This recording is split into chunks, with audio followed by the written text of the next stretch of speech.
Hey geniuses, thank you for checking out episode 2 of Gaze of Our Lives, and I'm here with Astrid from Sydney, Australia. Thank you so much for joining us today. It's a pleasure to be here. Awesome. So you just came in to New York City from Australia. Yep. Here on a holiday with my fiance, and we're gonna go over to LA as well. Check out Chicago. We were talking earlier about marriage and what it really means, and what was it, I being in New York City, I can get married, great, but in Australia you guys can't get married. This is true. What does that mean to you?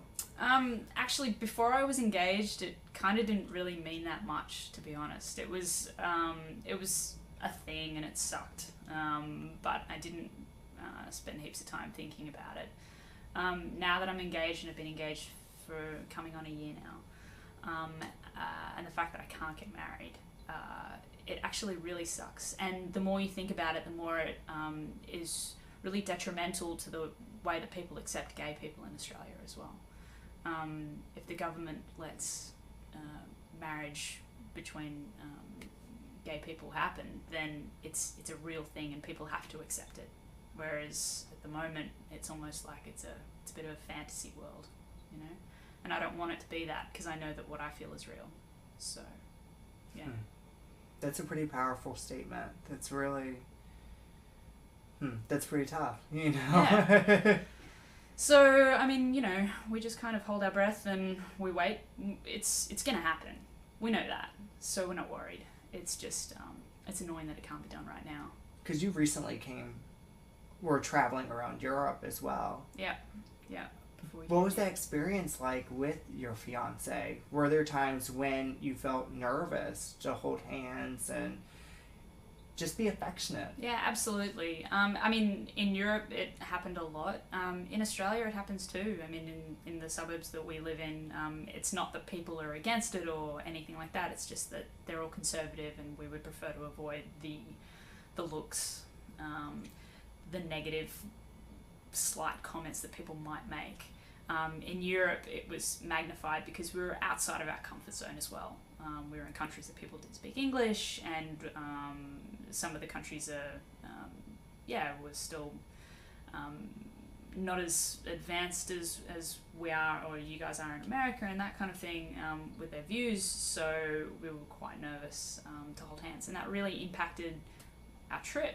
We realised after a few days that it was impacting the way that we were experiencing things together, because we weren't able to, comfortably hold each other's hands or give each other a bit of a kiss, or, even putting our head on each other's shoulders when we were looking at something beautiful. We were nervous about doing that, and you were thinking about it the whole time and not actually enjoying the moment as much as you could have been, we wouldn't have had a problem when we were in Venice and we were on a gondola, which is supposed to be the most romantic thing that you can do, right? But we officially were friends on that gondola, we didn't want to deal with any kind of negative comment or looks or anything like that, so we didn't hold hands, and that kind of sucks, We paid all this money to go to Venice and and experience that and have the most romantic moment of our lives, and we kind of couldn't. So, yeah, it sucks, but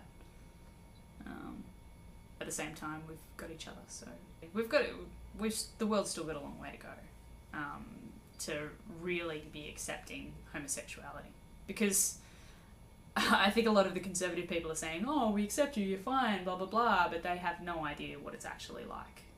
The world will change, it will transform to a place where people won't feel hesitant, when traveling and, holding hands, and just be fully present for their partner with the person that they love. And thank you for sharing. I really appreciate that. That really means a lot. It means a lot, you being here, and it means a lot for everyone that loves Homogenius. So thank you so much, Astrid. Nice. Thank you so much, everyone, for tuning in, and we love you. Stay fabulous.